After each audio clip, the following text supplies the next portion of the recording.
Assalamualaikum warahmatullahi wabarakatuh. Alhamdulillahilladzi hadana li hadza wa ma kunna linahtadiya laula an hadana Allah. Asyhadu an la ilaha illallah wahdahu la syarika lah.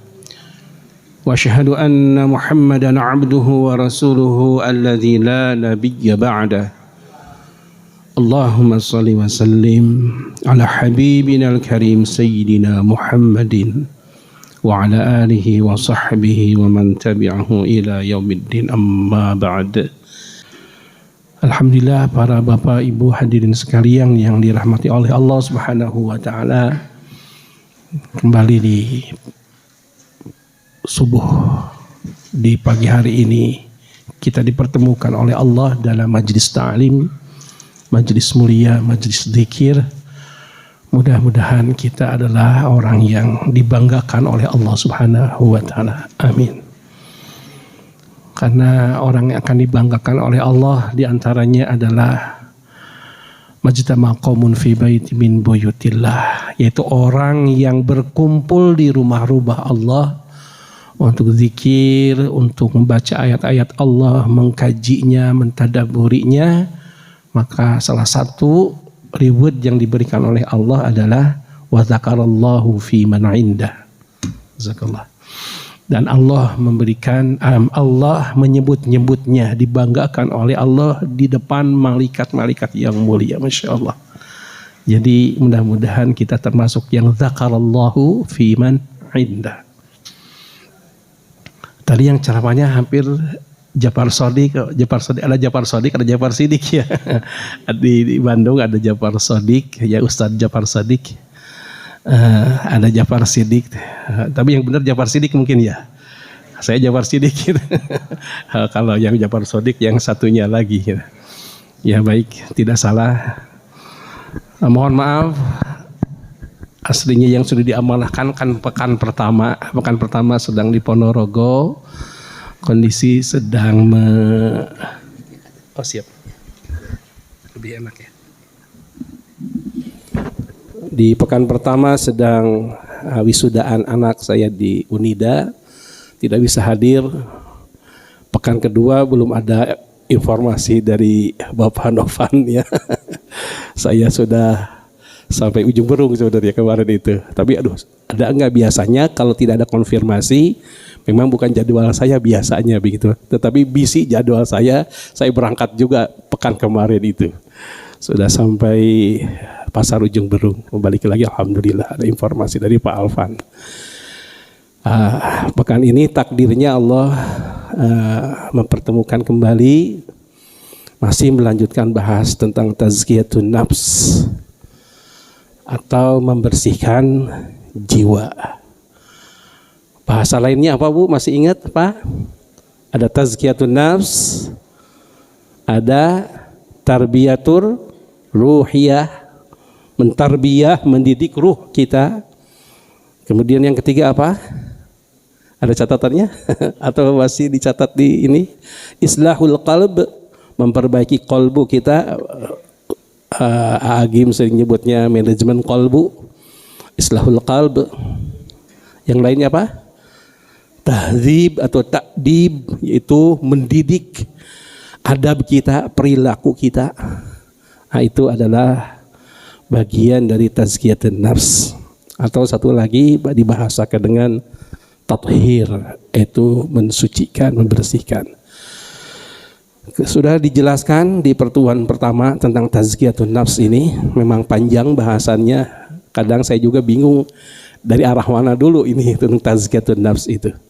Kemarin hanya baru memperkenalkan terkait dengan istilah-istilah, dan salah satu upaya melaksanakan dengan qad aflaha man tazakka, sungguh beruntung yang terus memproses diri untuk mensucikan diri kita, untuk tarbiyatul ruhiyah.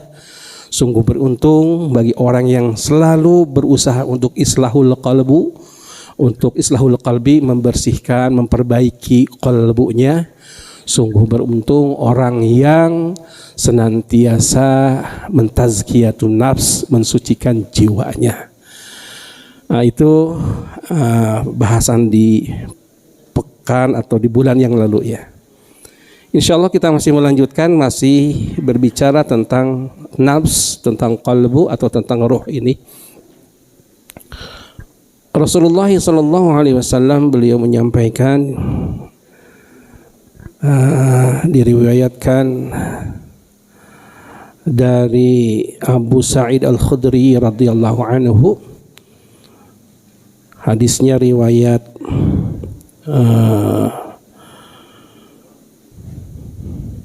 sanadnya sanad yang jayyid, kemudian dilansir juga dalam dikutip oleh Ibnu Katsir, sanadnya jayyid walam yukhrijah, dan beliau Ibnu Katsir tidak mengeluarkannya. Hadisnya terkait dengan qalbu. Beliau menyampaikan al-qulubu arba'. Qalbu itu ada 4. Satu, qalbun ajrad.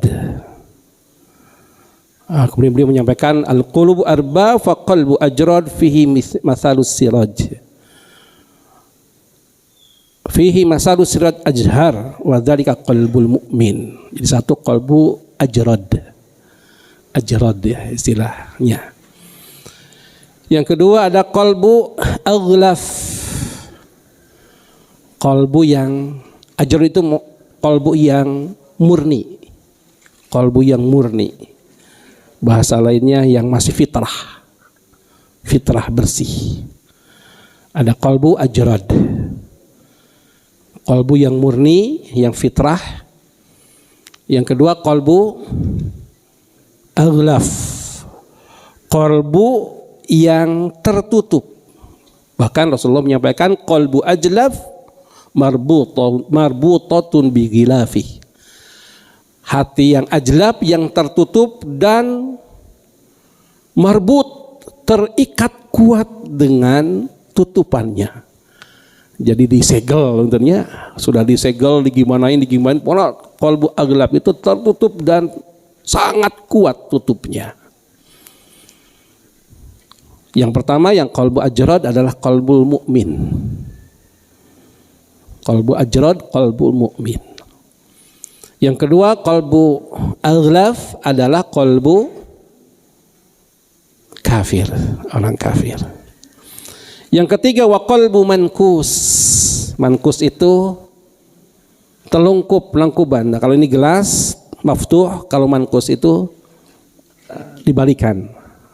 Jadi ini kan terbuka, ininya dimankus, dibalikan gitu, namanya mankus. Qalbun mankus, qalbun yang terbalik, yaitu qalbul munafik, qalbunya orang munafik. Berikutnya nomor 4 ada qalbu musaffah. Musaffah yaitu qalbun, musaffah itu artinya datar. Yaitu qalbu yang di dalamnya fihi iman wa nifaq. Ada iman, ada sifat munafik juga. Itu Rasulullah SAW menyampaikan terkait dengan macam-macam qalbu. Tercatat Bu? Terkemot, terekam, ada 4 ya. Qalbu ajrad, qalbunya orang mukmin yang murni bersih. Yang kedua qalbu aghlaf, gilaf, yang tertutup, itu qalbu orang kafir. Yang ketiga qalbu mankus, pakai kaf, mankus, yaitu qalbunya, mankus terbalik, yaitu qalbunya orang munafik. Kemudian yang keempat qalbu musaffah, qalbu yang datar, padanya ada iman, juga ada sifat munafik. Di manakah posisi qalbu kita? Bu, Pak, hadirin sekalian, di manakah posisi qalbu kita? Jadi bahasan tazkiyatun nafs perlu ini dibahas supaya indikator tentang kolbu, apakah kita sudah mulai tazkiyatun nafs dan posisi kolbu kita di mana, ini menjadi standar atau ukurannya ya dari Rasulullah SAW. Ya harapannya mudah-mudahan kita memiliki kolbu ajrad, kolbu yang murni, kolbu yang bersih, kolbu yang fitrah. Fa'aqim wajhaka lid-dini hanifa fitratallahi allati fataran nasa 'alaiha la tabdila li khalqillah dzalika ad-dinul qayyim. Fa'aqim wajhaka, maka hadapkan wajahmu lid-dini hanifa, pada agama yang lurus. Fitratallah, menjadi fitrah dari Allah Subhanahu wa taala. Kesucian, kemurnian dari Allah Subhanahu wa taala. Fataran nas 'alaiha, yang manusia itu diposisikan, difitrahkan, disucikan oleh Allah Subhanahu wa taala atas dasar itu. Aslinya kan kita adalah manusia-manusia yang suci aslinya. Manusia-manusia yang bertauhid pada Allah Subhanahu wa taala. Ruh kita adalah ruh yang memiliki ruh mutmainnah aslinya. Sebagaimana tatkala diambil perjanjian, alastu birabbikum, bukankah aku adalah Tuhanmu? Semua kita, ruh kita, kan bahasan tazkiyatun nafs berbahasan tazkiyat tentang ruh, tentang nafs tadi. Kita semua saat di alam arwah menjawab, siapakah alastu birabbikum, bukankah aku adalah Tuhanmu? Kita semua menjawab, bala wa rabbina, benar engkau adalah Tuhan kami. Berarti fitrah, dalam keadaan baik, benar, suci. Dan saat lahir ke dunia dalam keadaan suci juga. Kullu mauludin yuladu alal fitrah. Setiap yang dilahirkan dalam keadaan fitrah, bersih jiwanya, bersih kalbunya, bersih ruhnya. Kemudian seiring waktu berubahlah, tergantung kondisinya. Ada yang tetap fataran nasa 'alaiha, ada yang tetap fitrah terjaga. Nah, bahasan tazkiyatun nafs adalah bagaimana kita tetap dalam fitrahnya sampai akhir hayat kita. Walaupun banyak tantangan, godaan, sesuatu jeratan-jeratan kiri kanan yang membuat seseorang itu jatuh pada perbuatan maksiat, bahkan kufur pada Allah Subhanahu wa taala. Nah, tugas kita dalam tazkiyatun nafs adalah bagaimana menjaga fitrah ini. Fa'aqim wajhaka lid-dini hanifa. Ini tugasnya. Jadi tazkiyatun nafs menjaga kita agar kita tetap berada dalam din yang hanif ini, agama yang lurus, yang baik, yang benar ini, insyaallah. Nah, indikator-indikatornya kita harus tahu, karena kalau seseorang tidak tahu bahwa dia sedang berpenyakit, anteng-anteng begitunya, tidak tahu ternyata gulanya sudah 500 misalnya begitu, anteng-anteng karena kue sangat kanten. Kenapa tidak tahu indikatornya? Tapi kalau sudah dicek gula darahnya berapa, dicek kolesterolnya berapa, oh saya bermasalah. Kenapa tahu masalah? Karena ada indikator, oh saya begini kondisinya. Berarti kalau kondisinya gula darahnya tinggi, bagaimana kita bersihkan, perbaiki sampai gula darahnya normal. Tapi kalau tidak tahu indikatornya, tambah lagi, tiba-tiba menjadi sesuatu yang parah gitu ya. Termasuk hal-hal yang lain. Demikian juga qalbu atau nafs atau ruh kita, kita harus mengetahui posisi di mana kita ini. Kalau kita sadar mengetahui, maka kalaupun ada kesalahan langsung segera perbaiki, bertaubat, mohon pada Allah Subhanahu wa taala, kemudian menggantikan sesuatu yang buruk tadi dengan kebaikan-kebaikan. Jadi kerjaannya panjang para ibu, bapak dan hadirin sekalian, kalau tazkiyatun nafs.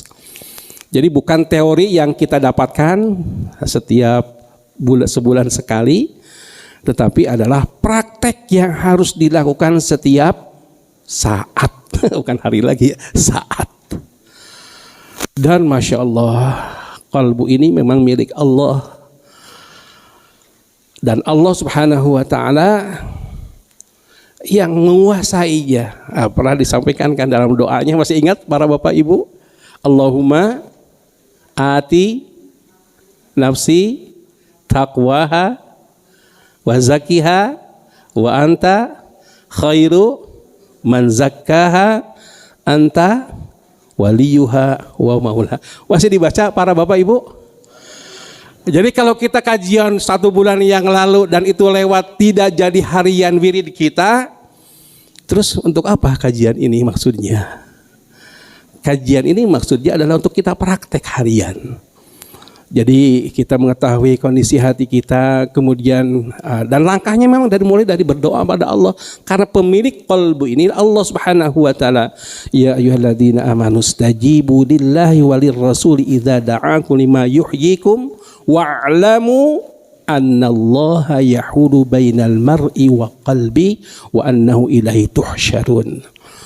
Wahai orang-orang yang beriman, hendaklah kalian itu segera merespon seruan Allah dan Rasulnya.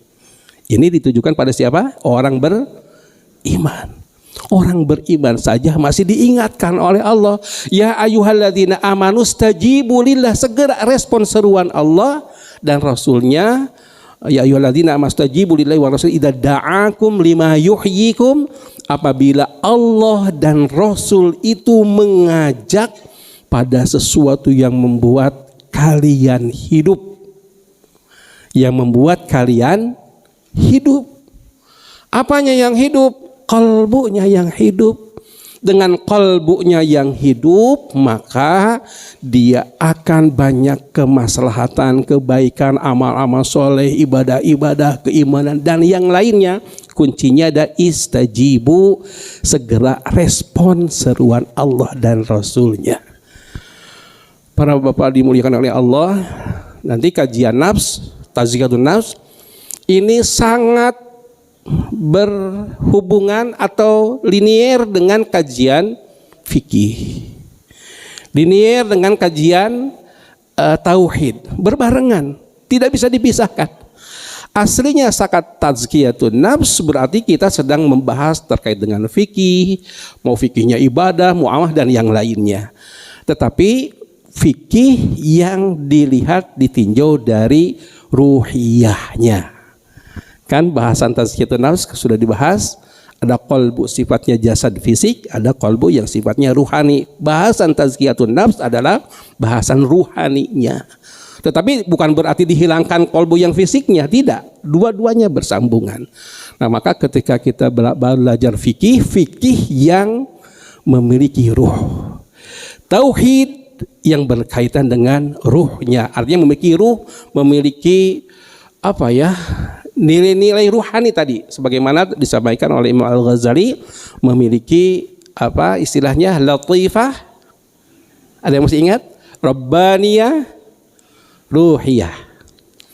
Latifah, rabbaniyah, ruhiyah, itu istilah Imam Al-Ghazali rahimahullah. Jadi ada dalam segala aktivitasnya itu latifah ruhiyah, memiliki ruh. Dan itu akan beda sekali ketika hanya fikih saja tanpa ruh. Salat memang, tapi bisa jadi dia tidak bisa menikmati salatnya. Puasa memang, tetapi tidak bisa menjadi puasanya itu menjadi sesuatu yang sangat ternikmati. Kalau bahasa Rasulullah, rubba shaimin laisa lahul jaza illa al-'atash wal ju'. Banyak orang yang saum tidak mendapatkan apapun kecuali haus dan lapar saja. Kenapa? Puasanya tidak memiliki ruh atau tidak tertazkiyah dalam puasanya. Sama dengan sholat sih, takbir, sujud, ruku, biasa bahasa baca-bacaan, tetapi tidak berefek. Tazkiyatun nafs itu harus memiliki efek dari aktivitas fikihnya, aktivitas ibadahnya, termasuk pemahaman tentang tauhidnya, pemahaman tentang ilmunya memiliki efek, yaitu memberikan ruhiyah yang baik pada dirinya. Itu bahasannya. Maka nanti akan terukur dengan seluruh aktivitas kebaikan itu di 4 ukuran ini. Ada 4 kolbu atau ukurannya. Satu apa? Kolbu ajrad, kolbu fitrah ya, kolbu murni, kolbu yang masih baik. Yang kedua kolbu aghlaf, gilaf, tutup, tertutup, yaitu kolbu orang kafir. Yang ketiga kolbu mankus ya, terbalik, mankus, terbalik, orang munafik, kolbu orang munafik. Keempat kolbu musaffah, kolbu yang di dalamnya adalah iman dan sifat kemunafikan. Nggak usah dijawab di forum, jawab saja di hati masing-masing. Kira-kira kita di mana ya gitu. Apakah ajrad masih terjaga kalbu kita? Apakah di aghlaf, na'udzubillah, itu sudah kafir ya, sudah Islam jauh dari hal itu, mudah-mudahan. Yang ketiga kalbu mankus, munafik. Insyaallah kita juga mudah-mudahan terjauh dari sifat munafik asli. Yang mankus itu munafik asli. Munafik asli. Ada munafik palsu berarti. Ada munafik asli, ada munafik bukan palsu bahasanya. Ada munafik asli itu, munafik asli itu orang kafir. Munafik asli itu orang kafir. Dia menampakkan keimanan padahal dia ingkar. Maka mankus itu kata Rasulullah, qalbul munafik amana tsumma angkara, alima tsumma angkara. Dia mengetahui tetapi dia arafa tsumma angkara. Arafa dia tahu tapi angkara dia mengingkari. Itu orang munafik. Jadi dohirnya baik tapi hatinya sebenarnya ada rencana-rencana jahat. Itu qalbu kafir. Kalau yang qalbu musaffah, nifak, itu adalah bukan nifak asli tetapi nifak majazi, yaitu amalnya seperti amal orang munafik. Apa saja cirinya orang amal munafik? Misalnya apa? Idza hadatsa kadzaba wa idza tu'mina khana wa idza akhlafa apabila dia berbicara dusta. Jadi orang yang sering dusta itu sifat orang munafik. Bisa dia orang mukmin yang memiliki sifat munafik, atau bisa jadi memang munafik tulen, dia senantiasa dusta, bohong. Itu sudah menjadi ya lalab gitu ya, menjadi sesuatu yang biasa. Diamanahi khianat. Bisa jadi memang mukmin tetapi saat diamanahi jadi khianat, jadi khilaf. Tetapi memang bisa jadi emang asli munafik, setiap diamani memang ada niatan jahat sehingga dia selalu menyalahi khianat terhadap amanahnya. Termasuk ketika berjanji dia selalu akhlafa, menyalahinya, memang obral janji, dan dia sebagai alat untuk memikat orang mukmin agar percaya padanya. Nah, itu munafik asli. Tetapi kalau misalnya seorang mukmin dia ada ingkar janji, berarti dalam dirinya memiliki sifat munafik. Bukan kafir, sifat munafik. Dosa besar. Dosa besar. Maka seperti dusta, menyalahi janji, khianat, itu masuk dalam kategori kabair, dosa-dosa besar. Jadi sifat-sifat munafik dosa-dosa besar. Termasuk wa idza qamu ila sholati qamu kusala. Apabila dia melakukan sholat, jadi orang munafik sholat, munafik tulen asli, dia sholat untuk ditunjukkan bahwa dia seorang mukmin. Itu kan Abdullah bin Ubay misalnya, bin Salul, dia sholat gitu. Tetapi qamu kusala, dia sholatnya itu kusala, bahasa Sundanya kusal-kusal, hararese, malas. Wa idza qamu ila gitu ya. Tapi kalau mukmin tetap masih lalai, bisa jadi ada sifat munafik. Lalai terhadap sholat termasuk dosa besar. Kemudian yang berikutnya qalbu musaffah, yaitu qalbu yang datar. Tadi sudah ya, qalbu datar itu dalamnya iman atau di dalamnya ada sifat-sifat orang munafik. Jemaah rahimakumullah yang dimuliakan oleh Allah, ini harus terus kita ingat. Ya, dan kenapa harus kita ingat? Menjadi indikator kita. Kalaulah ada kelalaian, kekurangan, kesalahan, mulai kita memperbaiki diri lagi, istighfar lagi, mohon ampun lagi, dan seterusnya. Walaupun sudah ajrod misalnya, tetap saja terus mohon pada Allah ditetapkan bahwa dia memiliki qalbun yang baik. Sebagaimana dalam doa, ya muqallibal qulub tsabit qulubana ala dinik. Jadi tetap mohon pada Allah.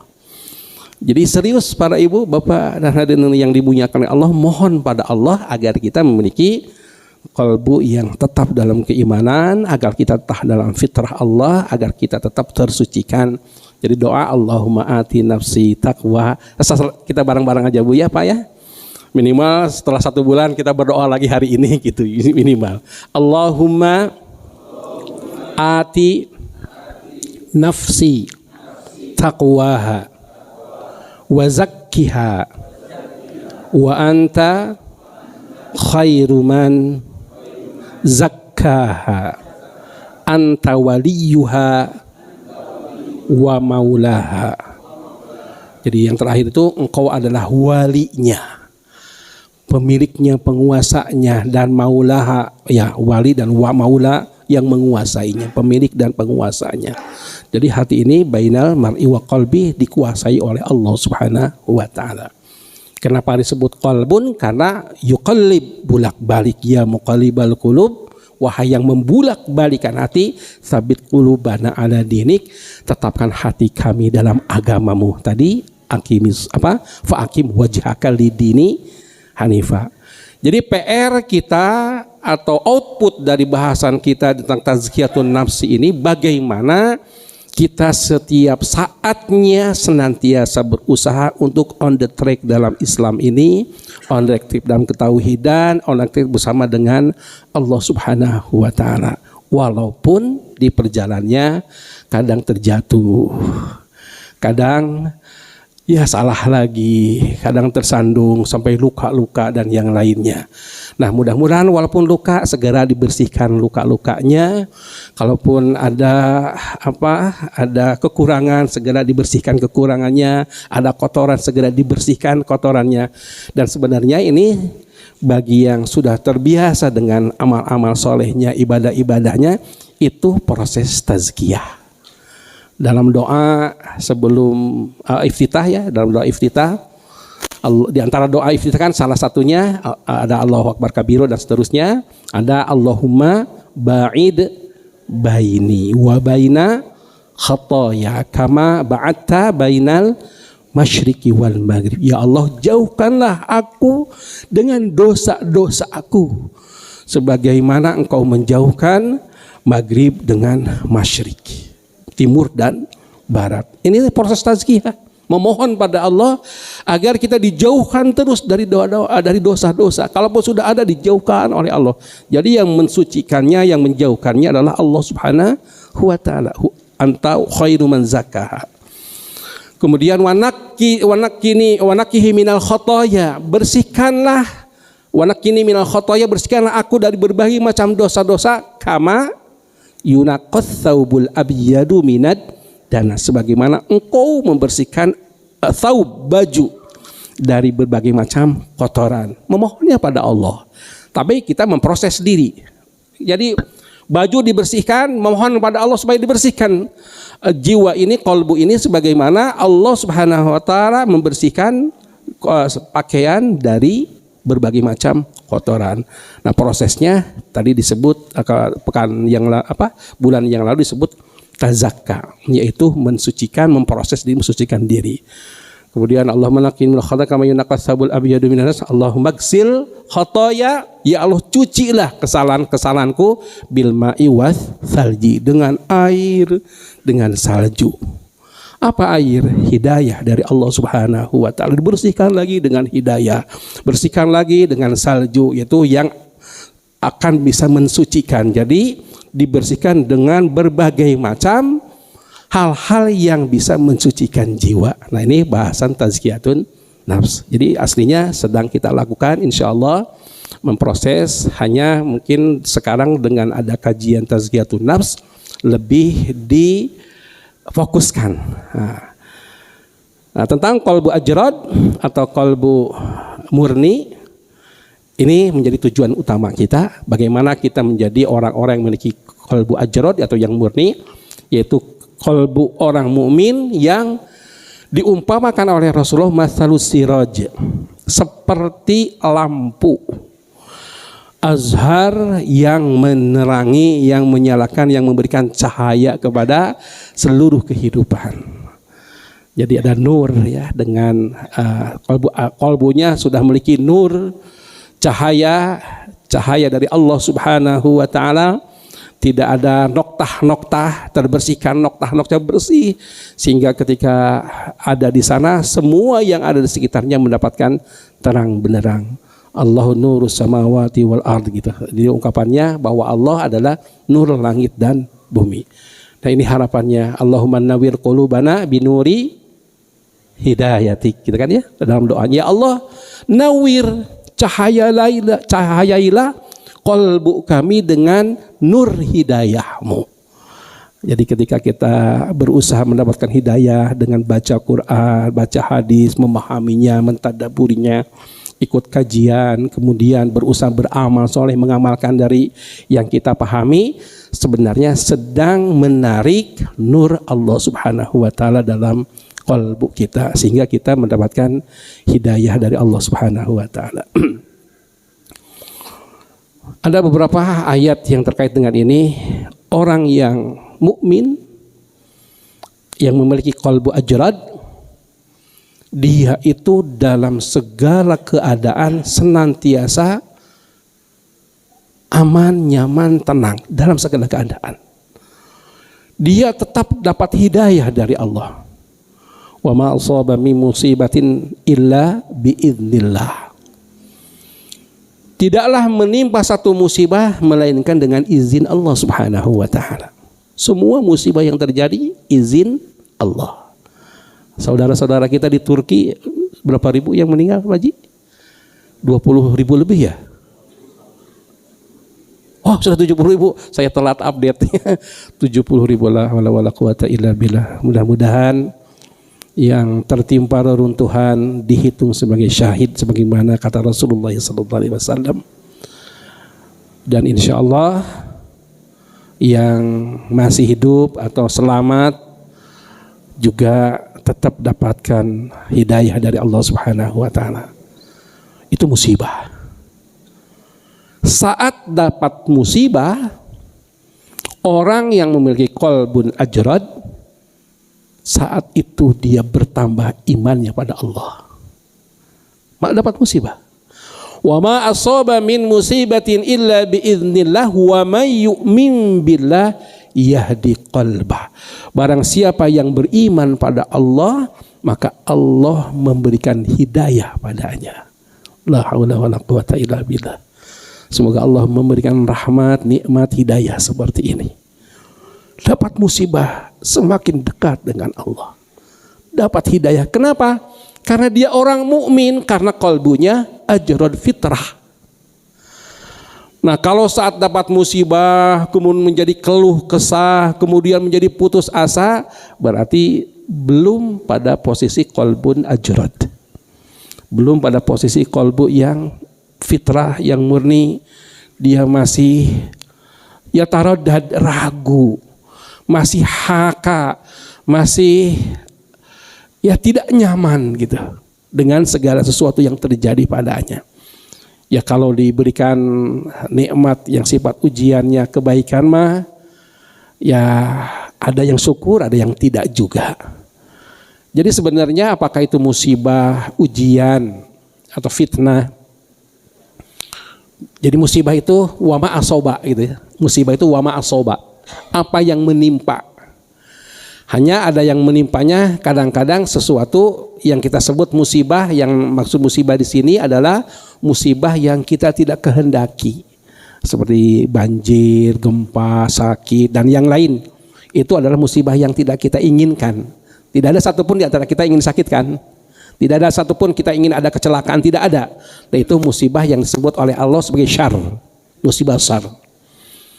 Tapi ada musibah yang lainnya, yaitu diberikan keleluasan rizki. Diberikan keleluasan rizki, itu musibah asoba. Wa ma asaba itu musibah juga. Diberikan jadi pimpinan gitu ya. Dipilih jadi alag misalnya itu musibah. Dipilih jadi gubernur, dipilih jadi presiden itu musibah. Musibah juga itu. Nah, hanya sifatnya orang pada mau, gitu kan? Orang pada mau kan berebut kursi istilahnya. Sebenarnya itu musibah juga. Ingin mendapatkan rezeki yang banyak dan itu musibah juga. Jadi Allah menyebutnya walanabluwannakum bisyarri minal khairi fitnah. Allah akan menguji kepada kalian dengan syarr wal khair. Syarr wal khair. Syarr itu adalah keburukan. Al khair itu adalah kebaikan. Keburukan yang tadi disebutkan yang kita tidak inginkan. Al khair itu sesuatu yang kita inginkan. Semuanya fitnah. Fitnah itu apa? Musibah. Ujian dari Allah Subhanahu wa ta'ala. Ujian dari Allah Subhanahu wa ta'ala. Maka apapun kondisinya, orang mukmin itu cirinya apakah dia ditimpa dengan sesuatu yang tidak disukai, tetap yahdi qalbah. Hatinya tetap bersama Allah Subhanahu wa ta'ala, semakin yakin pada Allah, semakin dekat, semakin mohon pada Allah. Dan ketika diberikan sesuatu yang mengenakan dirinya, semakin syukur pada Allah, semakin yahdi juga. Jadi tidak ada penurunan kualitas iman. Apapun yang terjadi akan bertambah. Allahumma shalli ala Muhammad. Walamma ra'al mu'minuna al-ahzaba qalu hadza ma wa'adallahu wa rasuluhu wa sadaqallahu wa rasuluhu wa ma zadahum illa imana. Tatkala mendapatkan tantangan dari musuh-musuhnya, orang-orang mukmin melihat musuh-musuhnya dan sudah ada di hadapannya, maka dia mengatakan sadaqallahu wa rasuluhu. Benar Allah dan Rasulnya. Inilah yang dijanjikan oleh Allah dan Rasulnya, dan tidaklah bertambah kepada mereka kecuali imanan. Para bapak ibu yang dimuliakan oleh Allah, itu indikator qalbun ajrad 1. Banyak nanti indikatornya. Tapi sudah masuk syuruk ya. Pertanyaan saja dulu ya. Coba silakan. Enggak mesti pertanyaan ya, menambahkan juga boleh. Enggak, dipersilahkan. Ada pertanyaan? Tidak ada, tutup saja. Oh enggak ya, silakan. Ada, enggak. Mangga, siapa dulu? Moderator atau perlu moderator? Ibu dulu, ibu. Ladies first. Mangga ibu atuh. Silakan mangga ibu.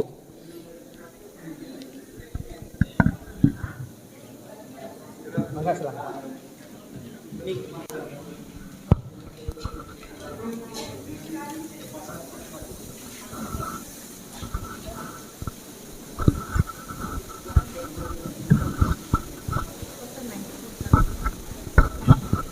Tes. Assalamualaikum warahmatullahi wabarakatuh. Waalaikumsalam warahmatullahi wabarakatuh. Sebelumnya hapunten Ustadz, saya mau bertanya tentang kolbu hati saya. Saya tertarik dengan apa yang disampaikan oleh Ustadz tadi. Saya ingin menata hati saya yang suci dan fitrah. Tapi saya pernah benci dan marah sama seseorang. Bagaimana saya harus mengendalikan emosi saya karena seseorangnya itu sudah meninggal. Saya ingin hati saya itu bersih, tapi saya nggak bisa. Yang punya hati itu saya, yang orang lain tidak tahu gimana hati saya. Saya sangat marah dan saya sangat, setiap saya ingat itu akhirnya saya dendam. Padahal kan nggak boleh ya dendam itu, tapi tetap hati saya itu nggak tahu. Pokoknya dendam aja sampai sekarang. Mohon Ustadz, saya ingin menata hati saya. Bagaimana saya harus bersikap? Terima kasih. Assalamualaikum warahmatullahi wabarakatuh. Waalaikumsalam warahmatullahi wabarakatuh. Dua orang aja dulu ya, bapak-bapak boleh silakan. Tadi dengan ibu siapa? Ibu Tuti.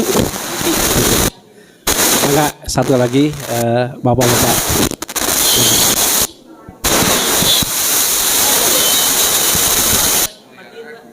Bisa pakai ini, mungkin itu baterainya habis. Apa yang bunyi yang sana mungkin? Iya.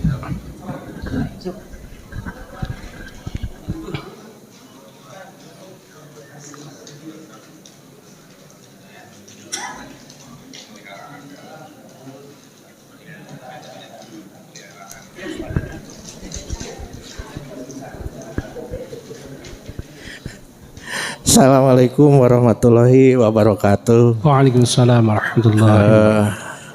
Bukan mau bertanya Pak Ustadz, hanya mohon nasihat saja.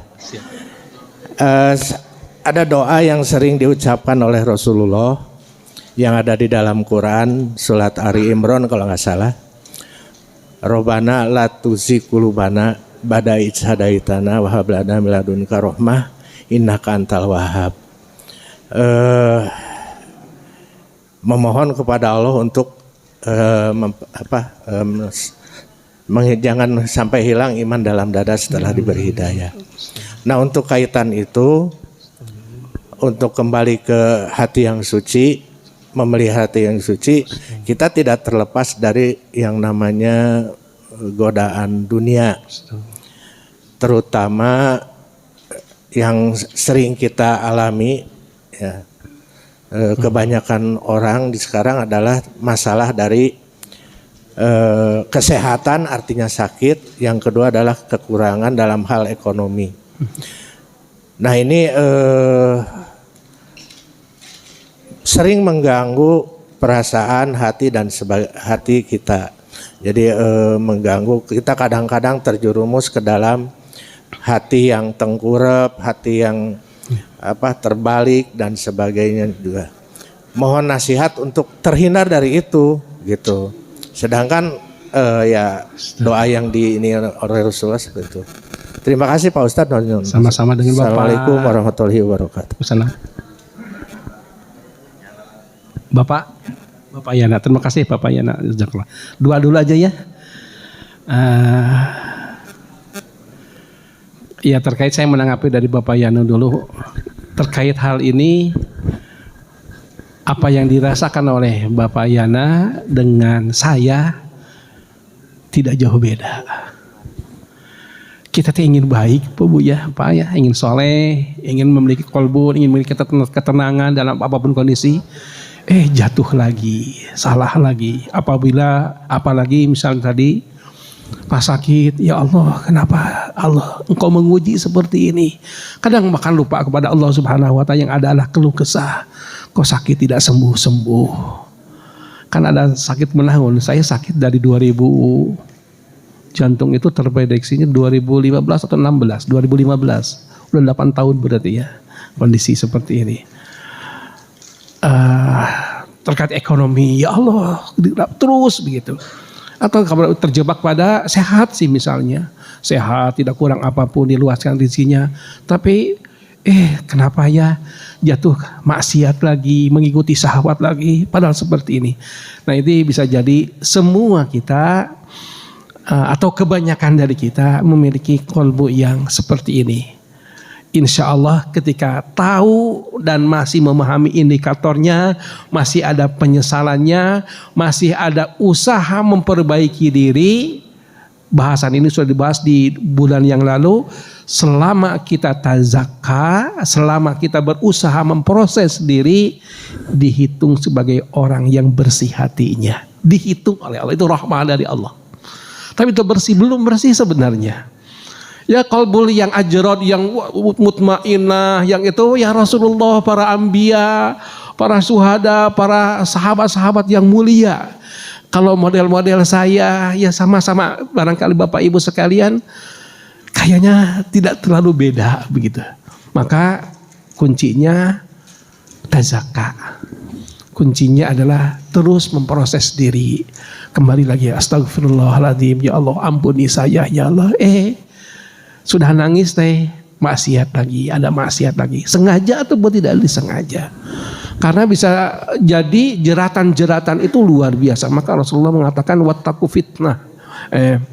Wattaqu fitnatan, hendaklah kalian wattaqu fitan. Allahumma sholli. Badiru bil amali sholih fitanan. Bersegeralah beramal soleh sebelum datang fitnah, ujian yang berat. Saat itu dia terjerumus, terjebak. Jadi kuncinya segera beramal soleh, sebagaimana tadi ayat dalam Al-Anfal, ya ayyuhalladzina amanu stajibu lillah. Dan dari doa tadi yang disampaikan dalam surah Ali Imran, intinya qalbu ini milik Allah. Ketika Allah sudah memberi hidayah, Rabbana la tuzigh qulubana tazigh qulubana. Ya Tuhan, jangan Engkau palingkan kami setelah Engkau berikan hidayah kepada kami. Karena sehati ini, kolbu ini bisa segera berpaling, berubah dalam hitungan detik. Hitungan detik bisa cepat berubah. Kuncinya supaya tetap dalam istiqomah, segera respon seruan Allah, segera beramal soleh. Itu kuncinya. Tadi ayat juga dalam surah Al-Anfal, ya ayyuhalladzina amanus tajibu, segera respon seruan Allah. Istajibu, bukan ijabah saja, bukan ya ayyuhalladzina amanus wa ya ayyuhalladzina amanu ijabu, tapi istajibu, ada segera merespon seruan Allah Subhanahu wa taala. Jadi mudah-mudahan kita ditetapkan doa-doa Allahumma ati nafsi taqwaha ya muqallibal qulubi rabbana la tuzigh qulubana, itu menjadi penguat kita untuk menjadi memiliki kolbu yang salim, istilah yang lainnya menjadi kolbu yang ajrad dan terus terbaiki walaupun tentunya salah lagi, kotor lagi, bersihkan lagi, taubat lagi dan seterusnya. Itu proses kita Pak Hajiana barangkali, mudah-mudahan Allah memberikan karunia kepada kita. Kemudian untuk Hajah Tuti terkait dengan gimana ya kesel wae dengan orang yang pernah menyakiti kita, orang yang membuat kita menjadi sulit, membuat kita karena sudah gil, lah itu gil istilahnya ya, sudah gil. Ketika dalam hati sudah ada suatu yang tidak nyaman, tidak enak, ada dendam yang lainnya, jangankan melihat orangnya, melihat sendalnya saja sudah enak begitu ya. Pas dengar si etata gitu. Padahal belum lihat orangnya, baru lihat dengar jalannya saja sudah enak. Apalagi lewat rumahnya, apalagi berpapasan, udah kayaknya ingin memalingkan muka. Nah itu sifat yang kita seorang mukmin harus berusaha membersihkannya. Bisa dengan doa juga, Rabbana ighfir lana wa li ikhwanina alladzina sabaquna bil iman wa la taj'al fi qulubina ghillal lil ladzina amanu rabbana innaka raufur rahim. Memohon kepada Allah untuk tidak dihilangkan gil. Dan kunci lainnya, kita bisa memaafkan, dan itu berat. Kuncinya memaafkan. Ya Allah, maafkan orang-orang yang pernah menyakiti saya. Itu berat. Inginnya apa? Oke, di akhirat ditagih gitu kan. Sampai ke akhirat itu ditagih gitu ya. Karena kan orang yang zalim itu nanti akan menjadi orang yang muflis. Orang yang zalim kepada sesama manusia itu akan menjadi muflis. Muflis itu apa? Orang yang bangkrut. Orang bangkrut. Artinya orang itu banyak amal solehnya, tapi saat di hadapan Allah Subhanahu wa taala menjadi bangkrut. Kenapa? Karena amal kebaikannya ditarik oleh orang yang didoliminya. La haula wala quwata illa billah. Kalau satu orang yang didoliminya masih ada sisa insya Allah. Tapi kalau rakyat Indonesia yang didoliminya, waduh bisa habis tuh kebaikan-kebaikannya. Maka jangan sampai kita banyak mendolimi orang. Apakah dengan kata-kata kita, apakah dengan perbuatan kita, sikap kita, apalagi dengan interaksi muamalahnya, dengan hartanya dan yang lainnya. Maka kalau orang seperti ini yang zalim itu muflis, dia menjadi ahlun nar. Ada seorang ibu-ibu masa Rasulullah sampaikan, ya Rasulullah, si fulanah itu rajin ibadahnya, tahajudnya, saumnya dan yang lainnya. Apakah dia ahli surga? Tidak, dia ahli neraka. Ya Rasulullah diberikan kasyaf, dibukakan oleh Allah Subhanahu wa taala. Zahirnya rajin ibadah, tapi Rasulullah menyampaikan dia ahli neraka. Kenapa? Dia tidak bisa menjaga lidahnya. Jadi gibah kemana-mana, orang tersakiti hatinya kemana-mana oleh lidahnya. Padahal dia ahli ibadah. Nah kalau hal itu artinya orang lain yang zalim kepada kita, sikap kita adalah memaafkan. Kalau kita semua termasuk ibu, walaupun kayaknya sulit memaafkan ini, kayaknya sulit sekali memaafkan itu. Ingat, ciri ahli surga adalah dia bisa memaafkan saudaranya. Ciri ahli surga. Wa naza'na fi qulubihim min ghillin ikhwana. Dan kami cabut dalam diri orang mukmin itu ghil. Tadi dendam, kesel, segala macam yang ada berbagai dalam kolbu ini. Dan dia menjadi bahkan ikhwana. Dia disakiti, tapi dia berbuat baik pada orang yang menyakitinya. Itu disebabkan karena memaafkan. Kalau di dunia ini kita bisa memaafkan saudara-saudara kita, terkhusus yang menyakiti diri kita, insya Allah ahlul jannah. Dan itu disampaikan oleh Rasulullah. Kata Rasulullah, sebentar lagi akan datang ahli surga. Kata Rasulullah. Ya, para sahabat sudah pede ingin disebut sebagai ahli surga. Tiba-tiba datang seseorang yang tidak begitu dikenal, orang biasa lah gitu. Kemudian lewat. Besoknya sebentar lagi bahkan akan datang ahli surga. Ketika Rasul dalam majelis, kemudian datang orang. Di hari kedua disebutkan akan datang ahli surga. Ternyata yang datang itu orang itu juga sampai 3 kali. Abdullah bin Umar penasaran apa nih penyebabnya sampai dia disebut ahli surga. Ya menginap di rumah orang yang disebutkan tadi dengan alasan apalah bla-bla alasan-alasan ini, intinya ingin menginap beberapa malam, kemudian menginap bersama orang tersebut, diintip tengah malamnya. Ya biasa-biasa saja, biasa-biasa orang soleh maksudnya, bukan biasa-biasa itu sholat tahajud biasa umumnya gitu. Tahajud biasa tapi tidak ada yang lebih gimana, biasa saja tahajudnya. Sampai 3 hari disampaikan apa yang disampaikan oleh Rasulullah kepada sahabat tadi. Apa gerangan amalan Anda sehingga Rasulullah mengatakan sebentar lagi akan datang ahli surga. Ya disampaikan ke orang itu, ya, amalkannya ya begini, biasa-biasa saja, tidak ya yang umum lah, umum orang soleh begitu. Tetapi setiap sebelum tidur saya selalu membayangkan orang-orang saudara-saudara saya yang pernah menyakiti saya dan yang lainnya, dan saya memaafkan mereka. Nah, dia menjadi ahlul jannah karena memaafkan saudaranya. Ingin jadi ahli surga, ibu, maafkan itu. Insya Allah tanda bahwa kita ahlul jannah. Jadi wa naza'na fi qulubihim min ghillin. Tanda ahli surga, Pak. Kalau dalam diri kita ada gremet, dendam yang lainnya, mudah-mudahan tetap jadi ahli surga, Allah mengampuninya begitu ya, mudah-mudahan. Tetapi ini menjadi proses yang lebih lama, berbeda dengan orang yang mampu memaafkan, menghilangkan ghil. Dan ini memang berdoa juga pada Allah, ya Allah bersihkanlah jiwa ini. Doanya sama yang tadi dari Rasulullah, Allahumma ati nafsi taqwaha wa zakkiha, bersihkan ya Allah, wa zakki, bersihkan. Jangan sampai ada terus dendam kesumat ini, sakit memang ya Allah. Mudah-mudahan sakit ini menjadi kiparat terhadap dosa-dosa saya. Seluruh kezaliman yang menimpa kepada saya menjadi kiparat terhadap dosa-dosa saya, menambah derajat di sisimu. Dan itu memang Rasulullah menyampaikan demikian. Kezaliman yang menimpa kita itu akan mengangkat derajat orang-orang mukmin. 2 saja mungkin ya cukup para ibu yang dimuliakan Allah, bapak yang dimuliakan Allah, mohon maaf.